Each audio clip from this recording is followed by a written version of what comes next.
দুর্গাপুরের ডাক্তারি পড়ুয়ার বন্ধু ও ধর্ষক 20 দিনে চার্জশিট দিল পুলিশ।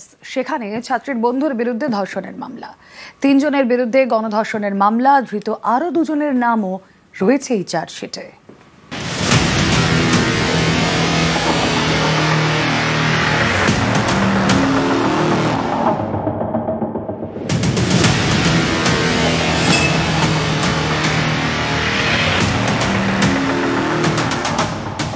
ওড়িশার বাসিন্দা, ডাক্তারি পড়তেন দুর্গাপুরের বেসরকারি মেডিকেল কলেজে।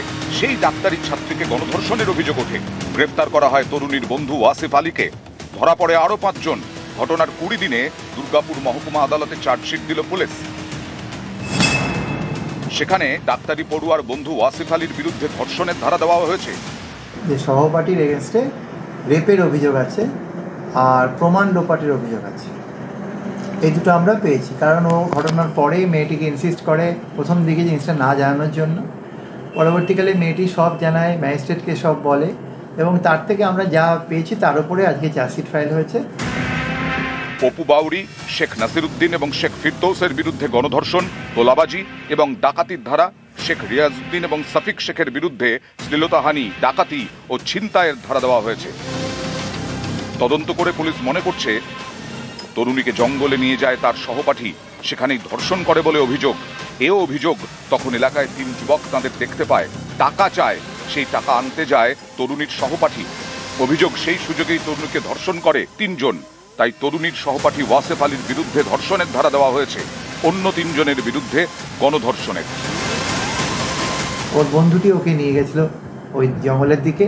তারপর সাবসিকুয়েন্টলি 3টে ছেলে ওদেরকে বাইকে ফলো করে, তারা এসে ওর সঙ্গে খারাপ ব্যবহার করে, ওই যেটা আপনারা জানেন অফেন্সে।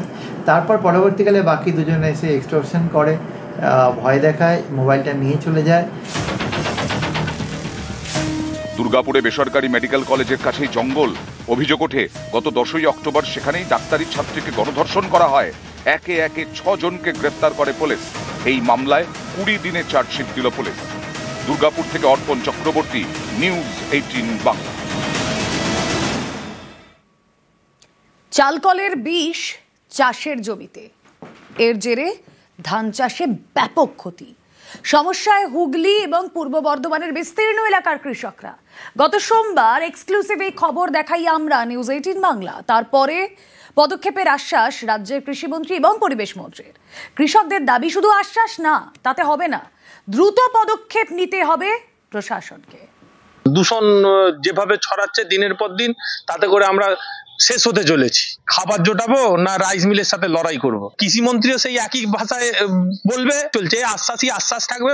মন্ত্রী হোক, নেতাই যাক, ও কিছু হবার নয়। আমরা সেদিনই বুঝতে পারবো যেদিন আমাদের সুরাহা হবে। কোন রকম আশ্বাসে আর ভুলতে রাজি নয়।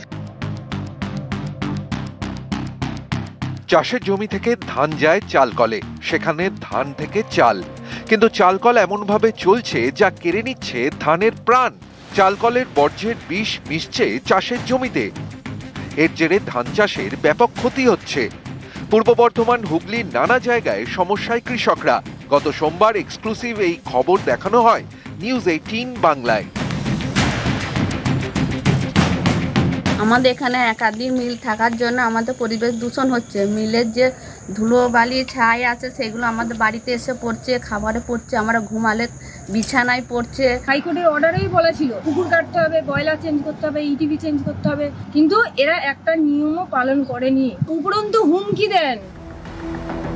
নিউজ 18 বাংলায় এই খবর দেখানোর পরই পদক্ষেপ করার আশ্বাস রাজ্যের কৃষিমন্ত্রীর।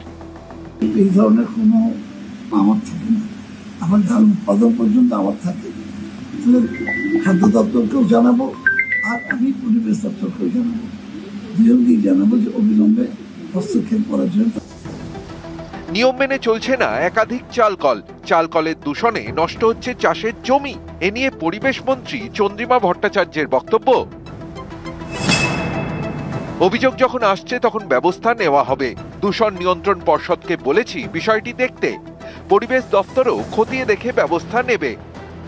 কৃষকদের একাংশের অভিযোগ, দূষণ নিয়ন্ত্রণ বিধিকে বুড়ো আঙুল দেখিয়েই চলছে একের পর এক রাইস মিল। হাইকোর্টের নির্দেশও তারা মানছে না।